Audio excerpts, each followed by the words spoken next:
Oh yeah, I like this one. So I'm going to do it live and then see if we can import this to a reel or something. Hopefully my sound is okay. I'm not really, hip on this weird stuff.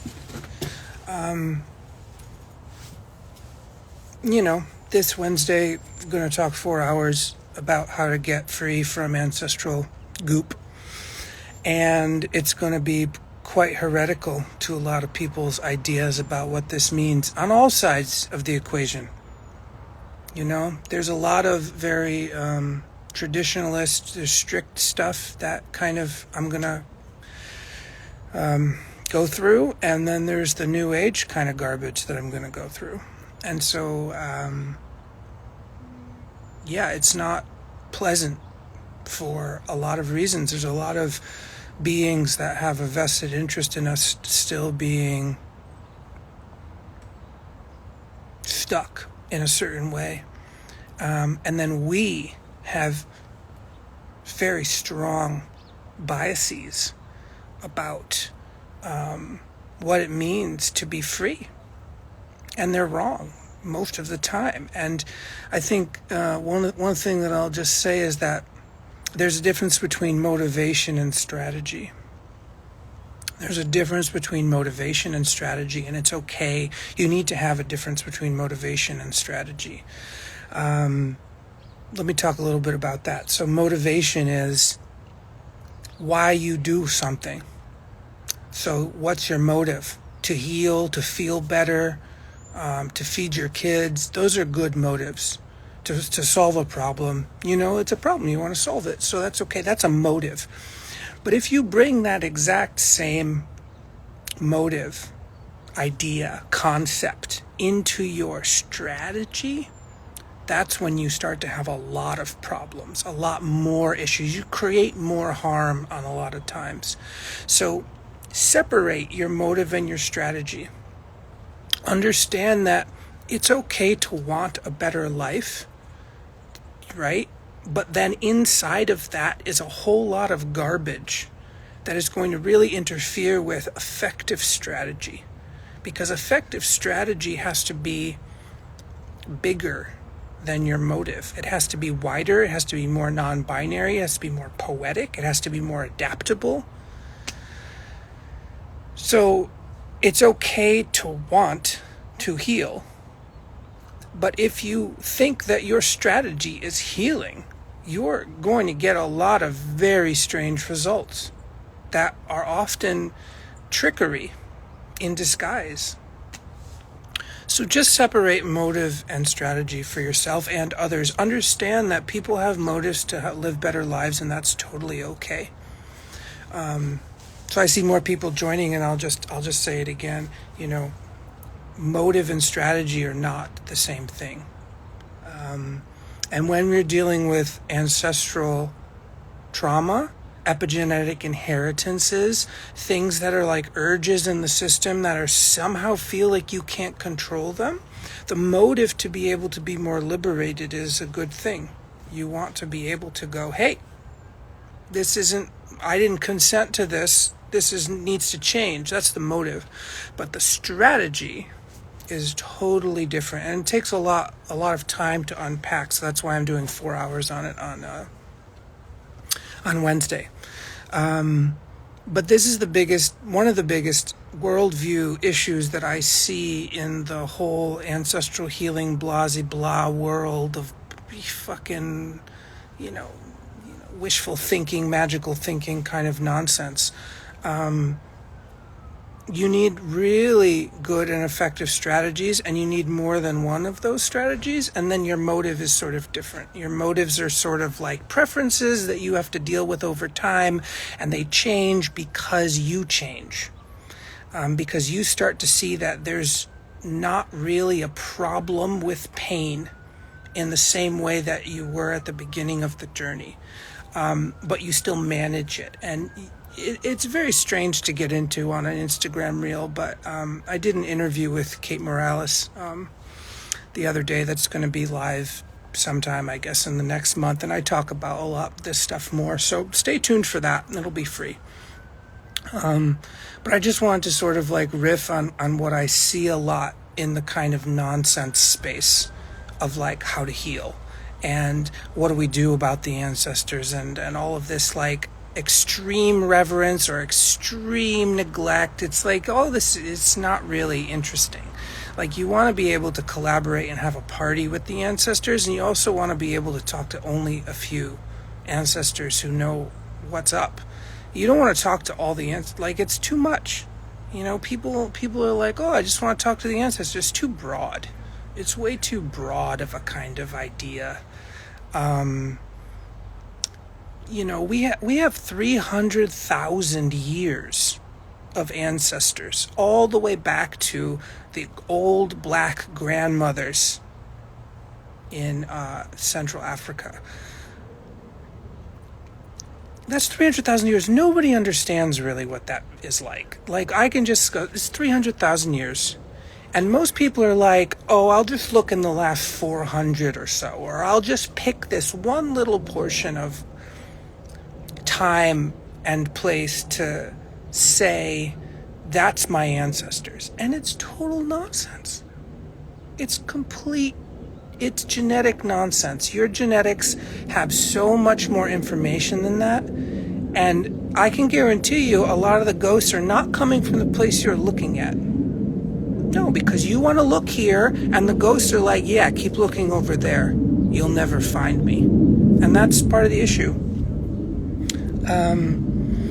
So you have 300,000 years of ancestors. This doesn't mean you can appropriate anything. This doesn't mean you get to like bypass any kind of systemic material condition issues that are happening right now, such as racism and all this kind of economic foolishness. But you have to understand that there is a different way to engage with the ancestors that is not really talked about. And I can understand why some people want to keep it hidden or something, because they want a kind of, you know, they've been hurt, and so they want to keep it protected. But, you know, if you go back far enough, like there's some kind of back to go to. There is no back to go to, but it just is what we think of time. If you go back far enough,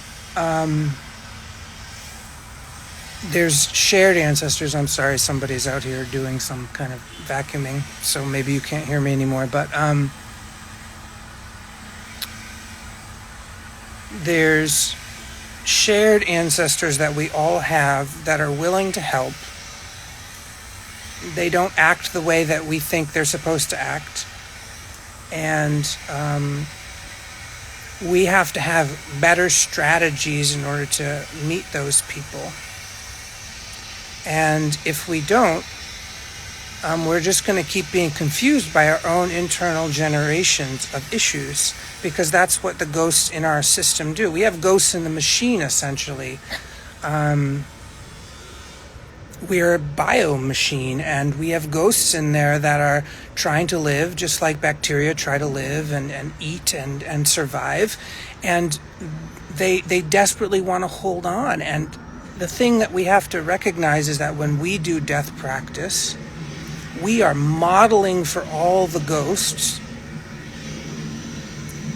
a way to die without a problem, without regret, and without this weird shame, and without this weird unfinished business nonsense, and to actually just be okay with pain, fear, and hunger.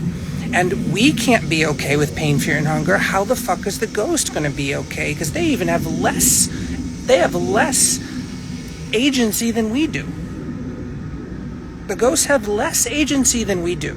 We feel haunted, like they're more powerful than us, but they're kind of on automatic. They have less agency than we do.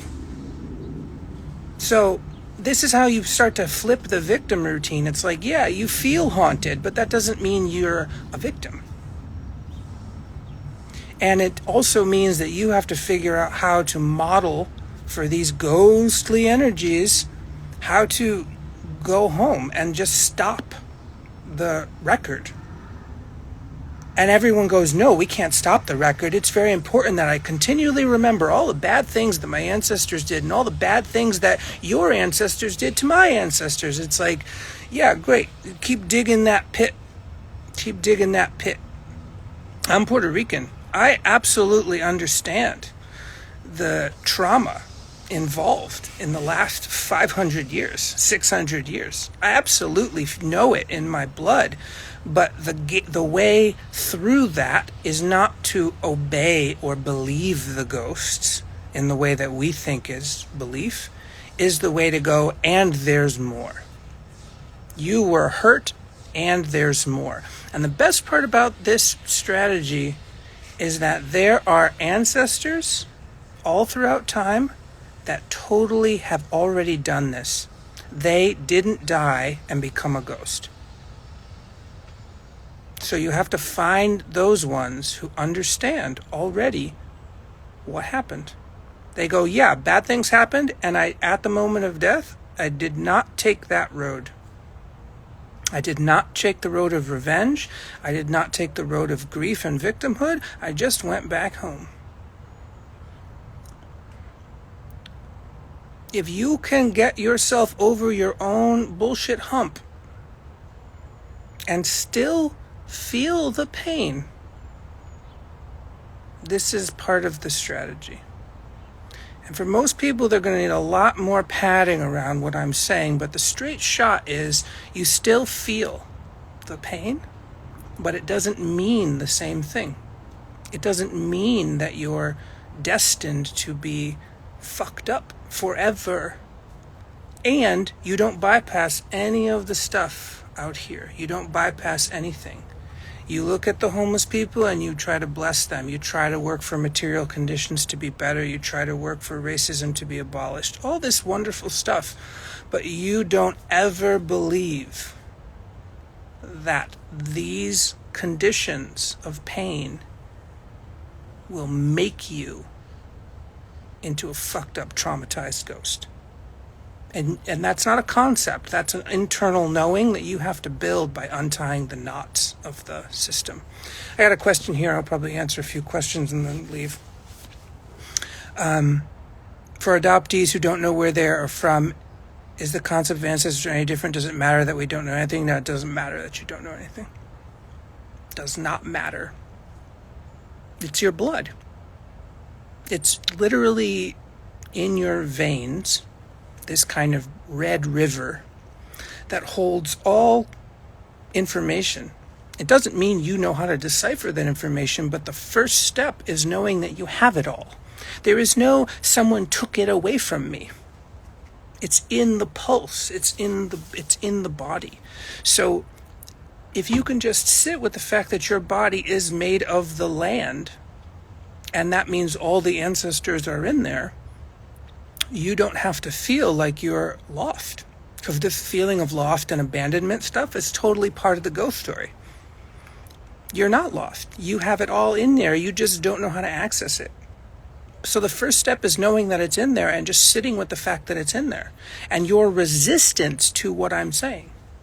Because if you keep saying, well, I don't know, maybe it's true, I don't know, then you're just in a blah blah world. You're just going to be blah blah forever. It's like, oh, I don't really know. At a certain point, you have to go, you know what? This just makes sense. How can you take me away from me? How can you take us away from us? The world is interdependent. That includes time and space. You can't separate anything. You can only appear to separate things. It's an appearance of separation. Oh, yeah, you took some space. Yeah, but there's no separation. Not really. It's just relative space. So we have to, the world view is part of why the ghosts keep being stronger, is because we have a very stupid narrative. Very stupid. And I've learned from a lot of people, and a lot of their narratives are very stupid.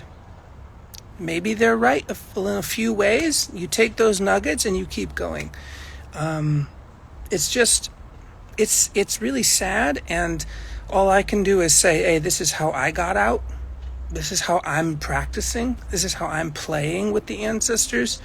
And everyone can do it because the ancestors tell me that everyone can do it. I mean, like, what am I going to do? You know, I can't trademark it, but I can say this is the way that they're telling me that it's the way it is, and I practiced it and it proved itself correct. So I'm good, you know? And then I share it, and then people have to do their own work, because this is a large project where you can't just keep putting your agency away in the hands of so-called powerful people who have transmissions and lineages and, you know, this and that, shamanistic, whatever the fuck. Oh, that person's chosen and special. No, this is garbage.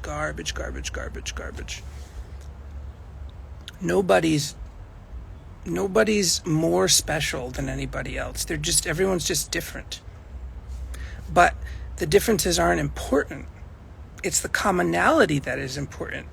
This is where you essentially win the game, because you understand the game everyone's playing, no one can escape from, and you play the commonality. You play what's common about everything. You don't play what's unique and different. You play what's common. You play what everything has in common. And when you start to do that, and I mean really, especially when you're stressed out, then things actually start to change, because you don't go down the ghost road, which is like a neural pathway. You actually just go, you know what, there's other options here. I don't have to believe this urge that is happening in my system right now based on stress and blah, blah, blah, and PTSD and all this American mythology about how fucked we always are going to be. It's like, no, we're not always going to be fucked, but if we keep making the same decisions, we're just going to keep telling ourselves we're fucked, because our decisions are making us fucked. Economically, we are fucking everything and everybody, and socially, we're ostracizing people and doing all these things, and then we go, oh, you know, must be God, you know, hates us, or the devil is after us. It's, no, we are stupid. We are doing it. That's the consequences of us. And that's all of us at once making these choices. You know, all of us together are making the choices to be pathetic and ignorant all the time. And there are people in the world who are not fucking ignorant. And they're existing within us, and they love us, and they're just going, hey, you know, those people have their fucking path.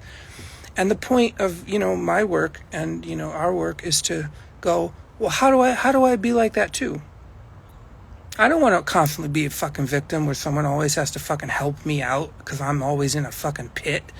I'm always fucked forever. Like that. I don't want to be that. I want to be like part of the gang that helps and is, you know, not in a pit. So you have to get yourself out of it on some level so you can join the rest of the people going, yeah, don't fall in the pit anymore. Because you're the one jumping in the pit all the fucking time. You know, so this way of healing trauma is not socially acceptable, because most people who are in trauma, they want to be validated for how fucking shitty their lives are all the time. It's like, no, this is crap.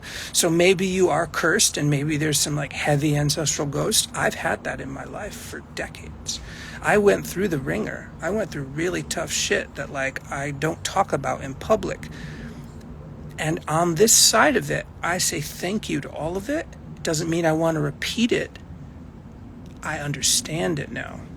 I understand what those ancestors and ghosts were tangled up inside, and they didn't think they had another way, and they had taken me over on some level.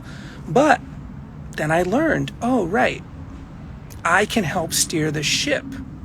I have to learn how to steer the ship. Otherwise, all these ghosts are steering the ship because they're just freaked out. They don't have a body. They can't make new choices. They're like echoes or something. So the main thing that we have to understand is that, like, it's not about what lineage or tradition you study. You can find truth in every lineage. You can find truth in Christianity. I don't really care about it, but I look at Jesus and I go, let me find the real thing. Oh, that feels good. Thanks. You're awesome. The point isn't what lineage or tradition you study or what guru you give fealty to or what God you what God image that you worship. This is not the game. The game is that every single person has this capacity to just change the ship direction, to go, you know what? I'm going to go over here now, and I'm going to really examine and study, and I'm going to be into my own experience. It's not just going to be things happening to me. It's going to be me collaborating with the interdependency of all things. And once you have that collaboration and play, then you realize it's not a one-way street. It's a more than one-way street, and you can play. It's not I'm the leader now, or no, I'm the follower always. It's like, no, the leaders and the followers are changing because it's more fun to play all the angles, right? So when you have this mindset in your nervous system, in your perception, in your neural web, then when ghosts happen, when they appear to you, you can go, yeah, what's going on? What's going on? And then you can get other information instead of just ghost information. Because the ghost says one thing and you go, oh, okay, I'll check it out. I'll check it out, and you can, you can be free. I mean, that's the big thing, is that when you understand this way of being, when a ghost comes to get help, even if their help feels like harm, you can go, you're free. You're free. You're free. And then they go, no, I'm not free. I'm not free at all. And you go, I'll prove it. I'll prove that you're free. You can stay here as long as you want, but you're not going to control the ship. And over time, all those ghosts realize that they can go home because you are not buying the story. You're like, oh, yeah, you have this story. Okay, there's a place for you on the ship, but you don't get to run the ship. You don't get to hurt anybody else. And also, like, this is how I'm going to deal with you. I'm going to drive you back home. I will drive you back home. And at a certain point, your body, your mind, and your speech become the vehicles for how the ghosts go home, because you're doing that. You understand how to go back home at any time, so you just keep clown carring it back home. You're like, oh, pile in the car, we're going to go back home. Oh, pile in the car, we're going to go back home. No problem. But to get here is probably going to take a few years of work, and it's going to take you fighting against the narratives. That's the biggest issue, is the false and incomplete narratives of all that you see around us, including most of the so-called trauma healing narratives, is totally bonkers. I didn't heal because I listened to Bessel van der Kolk or Stephen Levine. I was like, okay, that's an idea. I don't know if it's true. I'll test it out. And it's not true. You have to test out more than that stuff. So keeping the score and all of this like trauma stuff that Americans really love because they don't want to be animists anymore, it's bullshit. But it works for people who don't want to be animists. But for what I'm talking about is the complete package. I want everybody to go home and realize home is right here. There's nowhere to go. When beings die, what happens? You have to go on that journey. That there is no such thing as heaven or hell, but there is a dreaming that's happening. And it appears as heaven or hell, or whatever you want to call it. It appears as reincarnation, or whatever you want to believe in. But that's just appearances. No, it's just appearances. So when you can really get this in your system, when you practice it as choicefulness, you're going to be able to change how you experience pain, fear, and hunger in your nervous system. Is no longer going to be problems. It's no longer going to be about ghosts that are haunting you. It's going to be about opportunities for play and opportunities for wisdom. All the time. It doesn't mean that you're always going to be available Sometimes you're going to have too much stress. You're going to be too tired. You're not going to have the right nutrition. You're going to be injured or something, and that's totally fine. There are ways to play when you're disabled. This is not ableist either. This is not about becoming superhuman yogis who can do all this psychic gymnastics. No, it's not about that at all.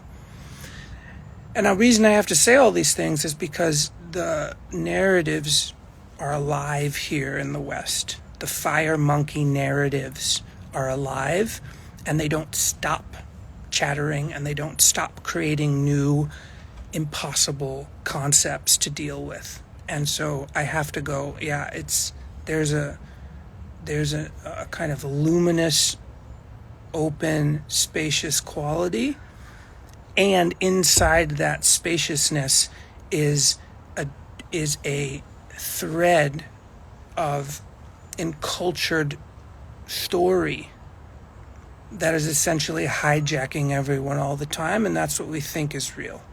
And at a moment you have to go, that's not the only real that's real. And instead of fighting against it, you just go, I just see my way through it. I just see my way through this bonkers narrative that is going to lead to ghostliness. I'm just not going to go down that road anymore. So hopefully, I'm going to end this here.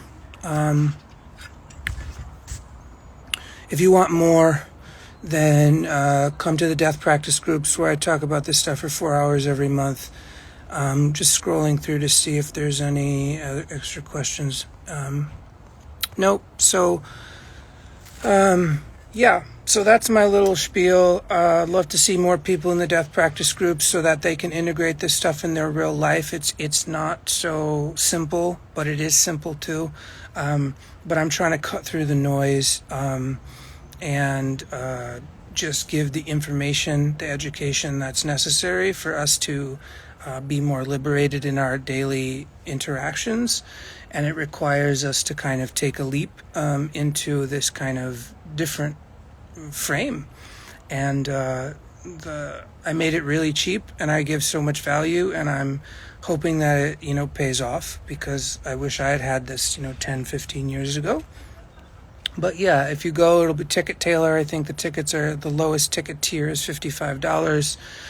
You get all the recordings by the Monday after the Wednesday that it happens. You get tons of material. I'm talking my bibliography and links and free info. It's like, I just pack it all in there from my 20 years of research. So hopefully tell some people about it. It's not for everyone. There's a lot of resistance to what I'm saying. People are very angry, people are very hurt, and they don't want to listen, so that's fine. But if it resonates with you, just at least know that it's in the world, and know that I'm trying to do it. And if you can spare a prayer or two for me and my work, that would be fantastic, because it's really hard to do this kind of heretical, kind of non-traditional, open source thing that I'm doing.